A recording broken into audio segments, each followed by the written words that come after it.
Voltamos com o programa Toda Mulher e aqui no estúdio hoje a primeira mulher indígena brasileira a integrar o Exército.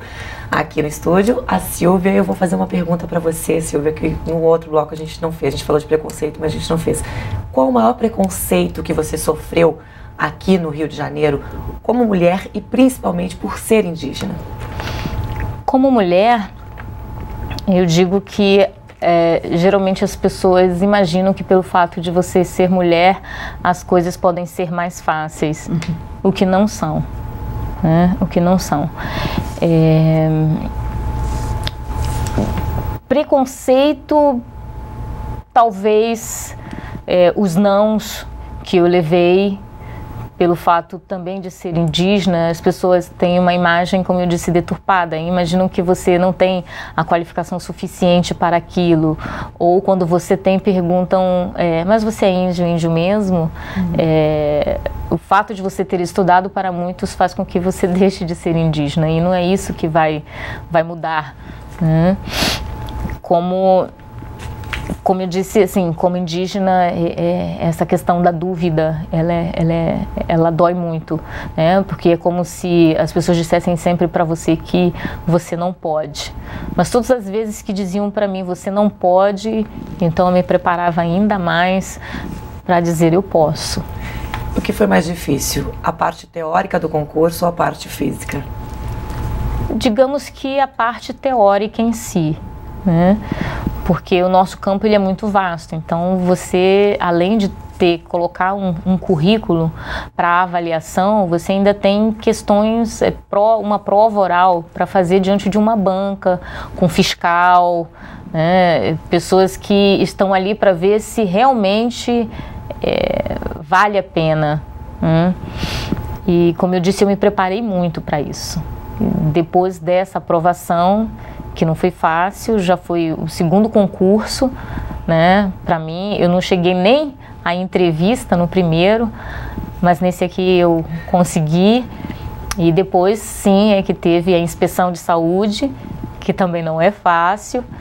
E depois o teste físico, que é corrida, flexão, abdominal. Você tem que estar apto. E você sabia correr? Tem uma história bem de uma superação na sua vida, né? Queria que você contasse. Eu um dia saí, isso foi em 2001, eu cheguei em casa, né, de trabalho, e aí eu resolvi sair para caminhar de manhã cedo, 5h30 da manhã, e eu sofri uma violência, eu fui atacada na rua por um homem, e eu não sabia correr.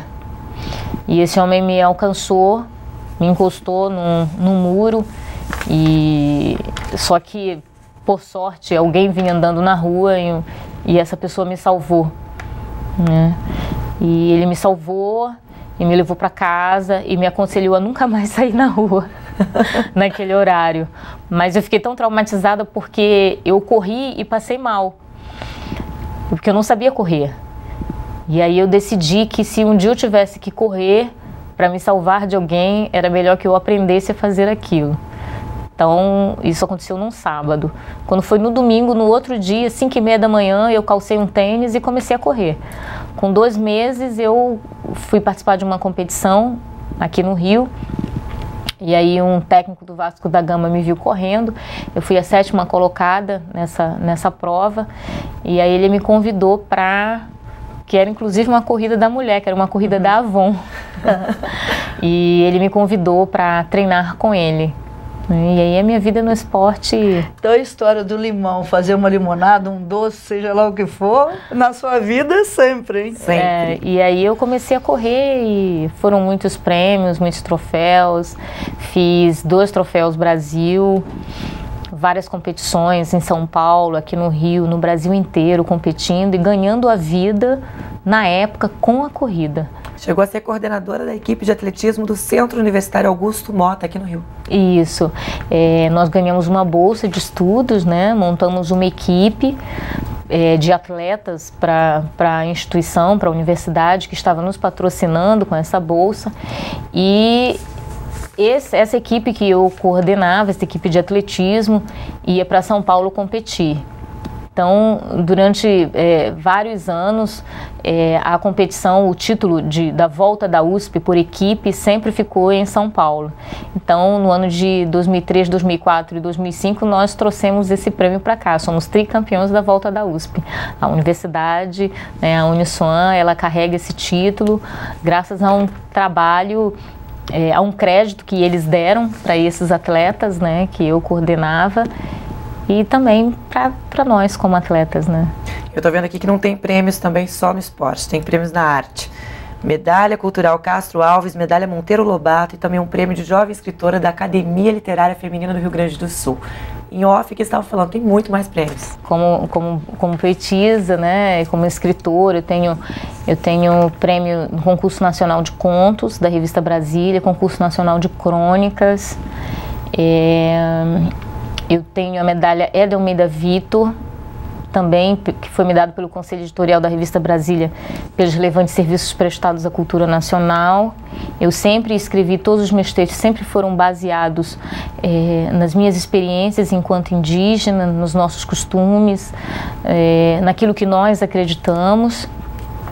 E todos os meus textos sempre foram muito voltados para isso.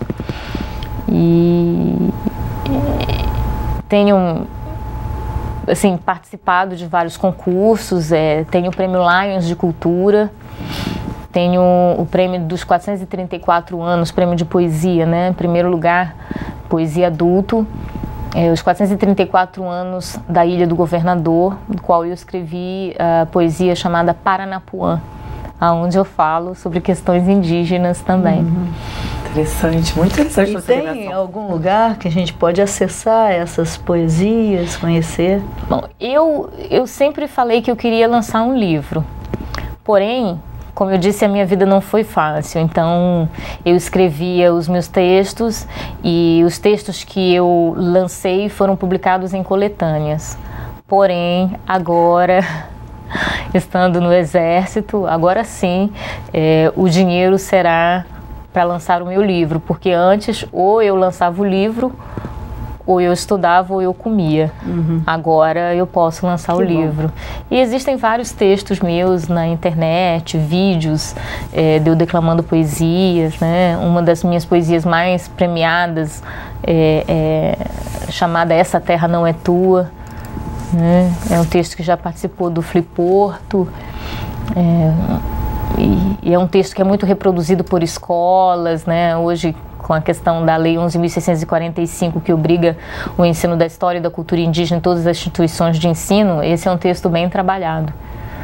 Silvia, você disse que é de fundamental importância a integração do índio na sociedade. Você serve como exemplo para muitos índios, muitas aldeias, muitos povos. Você acha que esse exemplo seu abre, você falou que você quer abrir espaço para eles aqui, mas abre mais espaço quando você voltou para sua aldeia? O que eles te falavam? A gente te admira, a gente gosta do que você está fazendo, você é uma pessoa do bem. Eles falavam isso para você? Um dia desse, um indígena da minha etnia, Aikiri, o Ayampi, falou assim para mim: você é a nossa excelência. E eu disse para ele: não, eu não sou excelência, eu sou apenas eu. Porque por mais que eu tenha conseguido muitas coisas, estudado muitas coisas, eu falo para as pessoas que eu não quero nada de ninguém, que eu só quero sonhar os meus sonhos, aqueles que eu sonhei sentada na beira do rio. Eu quero poder voltar para o meu povo um dia e dividir com eles tudo aquilo que eu aprendi. Mas eu sei que são só ciência, são só letras, muitas letras. Mas aonde quer que eu vá, a minha maior certeza é que essas letras, elas não podem mudar o meu sangue e nem o espírito do guerreiro que mora em mim. Você pratica? Vou ter que aplaudir. A gente está muito emocionado aqui com você. Sim. Você pratica algum ritual ainda da sua tribo aqui no Rio de Janeiro? Você consegue fazer algum costume que você fazia lá? É a língua que eu passo para os meus filhos, a questão religiosa, que é o nosso Deus, que é a nossa principal referência, a nossa crença, porque quando um povo permite que outros lhe imponham os seus costumes, as suas crenças, os seus rituais e o seu Deus, esse povo deixa de ser o que é para se tornar escravo. Então eu preservo o costume de crer no Deus do meu povo, porque é isso que me dá força. Eu não posso acreditar ou trazer para mim um Deus que não é meu, que é dos outros. Isso é dizer para mim mesma que tudo aquilo que eu sou não serve. Então eu continuo com o Deus do meu povo, porque isso para mim serve, é isso que me mantém forte, é isso que me mantém firme.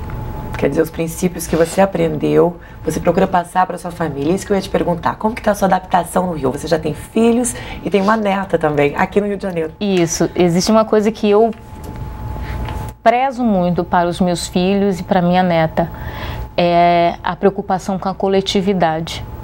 Eu sempre digo para minha neta, quando ela pergunta para mim, isso é meu? Eu digo, não, não é seu. É seu, mas também é de todo mundo. Pergunta se ele quer, pergunta se ele precisa. Se ele precisar, você dá de comer, mas se ele não precisar, você não dá. Mas pergunte sempre. E eles têm esse patriotismo de hastear a bandeira? Hoje eles podem fazer isso? Hoje eles podem, né? E eu cultivo muito isso com os meus filhos, principalmente com a minha neta, que é mais um segmento, é mais uma representação indígena. E eu já crio desde pequena que ela tem uma missão também, né? E que ela não pode se esquivar desse caminho, né? Que ela é uma esperança para o povo dela. Tanto é que o nome dela é Maiki Tanskaya, que significa luz do mundo, nascida na terra. Então nós acreditamos que ela também pode ser luz para o nosso povo. Ok, eu quero parabenizar, né, deputada? Quero que a senhora também fale. Nossa, você trouxe uma lição. Entendeu? Eu acredito que todos que estão assistindo o programa vão aprender muito e colocar muito para a sua vida também. Eu aprendi muito com você. Parabéns. Obrigada. Eu também. Obrigada por você ter participado dessa entrevista com a gente. Obrigada. Se você quiser rever este programa ou qualquer outro de nossa programação, acesse o site www.tvalerj.tv. TV Alerj, o canal do povo fluminense. E a gente se despede aqui emocionado. Tchau.